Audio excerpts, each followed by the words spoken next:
Okay, whenever you're ready. Right. Yo, what's up? This is on peoplepopboy.com here with Maino. What's up? What's up? What's up? You already know what it is. It's your boy, man. I'm on my grind, hustling hard. You feel me? Alright. Tell us about your musical journey. You got like a rich history, being from New York, working, with Biggie, Kim, C's, tell us the whole story about Maino from the top to now. Well, I never worked with Big, you know what I mean? Because I was locked up for that whole process. I was locked up for 10 years. And I definitely worked with Kim. And just me even being able to do music after doing that much time and after being in the street, in prison all that time is a blessing.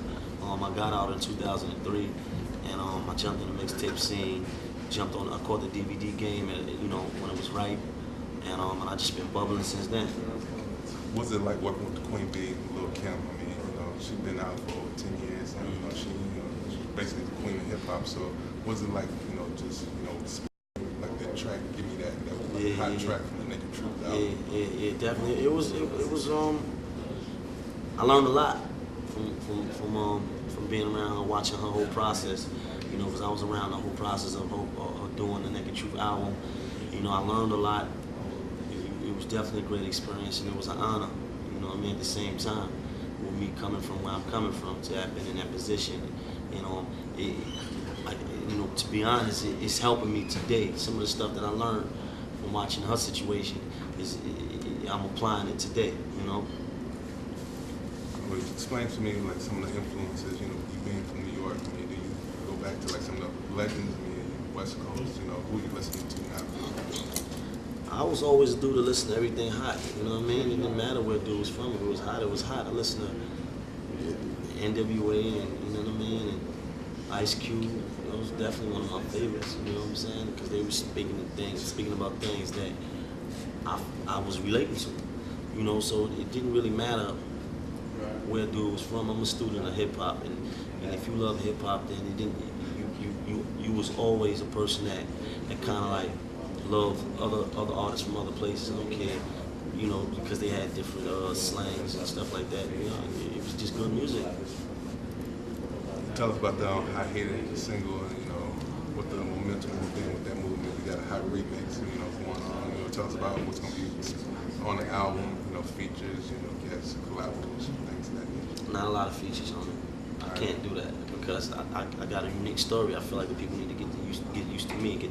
They need to be introduced to who Maino is, and I can't do that by having a lot of features. If you bought my album today, and I had 14 records on it, and 10 of them was features, and only 4 was just me, you wouldn't feel like you getting to know me. So I wouldn't do that to you. I wouldn't do that to myself.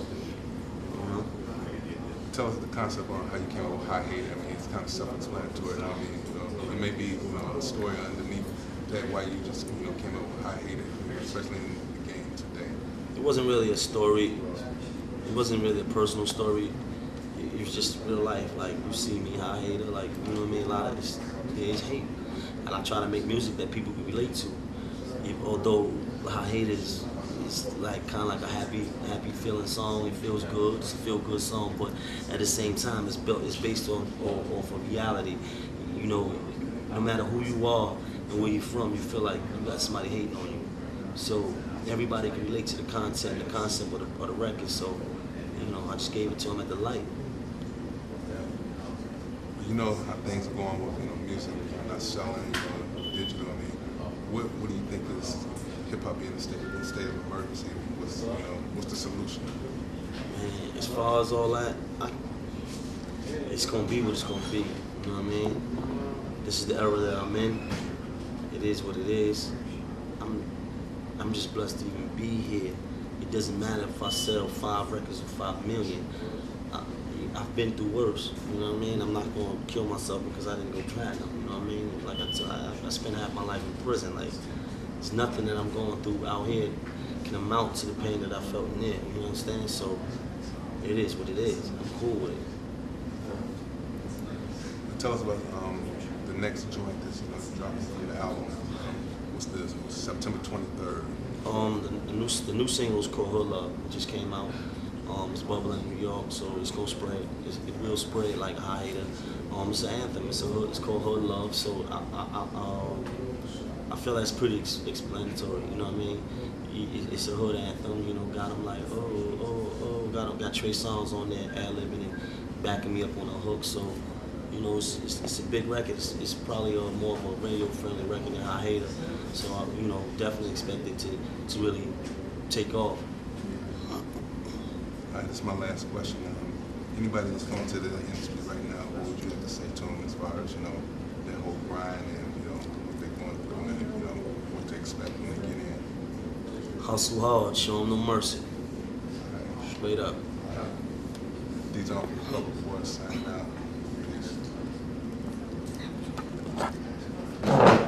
Say whatever you want to. You can say Maino, Pub TV. You ready? Yeah.